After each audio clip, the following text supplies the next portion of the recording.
Combination skin එකක් maintain කරන විදිය අද අපි ඉගෙන ගමුද. ඔයාලට තියෙන කම්බිනේෂන් ස්කින් එකක් නම් ඒ ස්කින් එක කොහොමද අඳුනගන්නේ කියලා මම ඔයාලට මගේ කලින් වීඩියෝ එකකදී කිව්වා. අද මම මේ වීඩියෝ එකෙන් කියන්න යන්නේ කොහොමද කම්බිනේෂන් ස්කින් එක මේන්ටේන් කරන්න කියලා. ඕකේ. කම්බිනේෂන් ස්කින් එකක් කියන්නේ අපේ මේ T zone එක ඔයිලි. ඒ වගේම කම්බුල් areas dry. අන්න ඔකට තමයි අපි කියන්නේ කම්බිනේෂන් ස්කින් කියලා. කම්බිනේෂන් ස්කින් එකක් තියෙන ඔයා අනිවාර්යයෙන්ම දවසට දෙපාරක් ෆේස් වොෂ් එකක් යූස් කරලා මූණ හොඳට හොදන්න ඕනේ. ඒක ජෙන්ටල් ෆේස් වොෂ් එකක් වෙන තරමට ගොඩක් හොඳයි. ඔයිල් කන්ට්‍රෝල් ප්ලස් හයිඩ්‍රේටින් බැලන්ස් තියෙන ෆේස් වොෂ් එකක් තමයි බෙස්ට්. මොයිස්චරයිස් එකක් very important කම්බිනේෂන් ස්කින් තියන අයට. කම්බිනේෂන් ස්කින් එකක් තියෙන ඔයා අනිවාර්යයෙන්ම මොයිස්චරයිස් එකක් යූස් කරන්නම ඕනේ.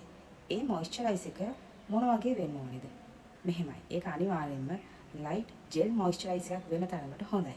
එතකොට ඔයාට ඔයාගේ T zone එකේ ලාවට මොයිස්චරයිස් එක ඇප්ලයි කරලා cheeks කම්බුල් වල dry ගතිය ටිකක් වැඩි නම් ඒකට ටිකක් වැඩිපුර මොයිස්චරයිස් එක ඇප්ලයි කරන්න පුළුවන්.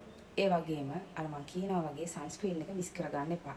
ඔයා ගෙදරින් එළියට ගියත්, ගේ ඇතුළේ හිටියත් සන්ස්ක්‍රීන් එක අනිවාර්යයෙන්ම මූණට යූස් කරන්න. එතකොට කම්බිනේෂන් ස්කින් එකක් තියෙන ඔයා මොන වගේ ෆේස් මාස්ක් එකක්ද යූස් කරන්න ඕනේ? T zone එක oily, කම්බුල් dry.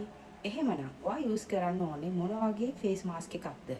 අපි බලමු. මෙතනදී ඔයාගේ මූණේ T zone එක oily නිසා ඔයාට පුළුවන් ඒ ඒරියා එකට clay mask එකක් ඇප්ලයි කරන්න. එතකොට කම්බුල් dry නිසා hydrating mask එකක් ඔයාට ඒ කම්බුල් ඒරියා එකට ඇප්ලයි කරන්න පුළුවන්.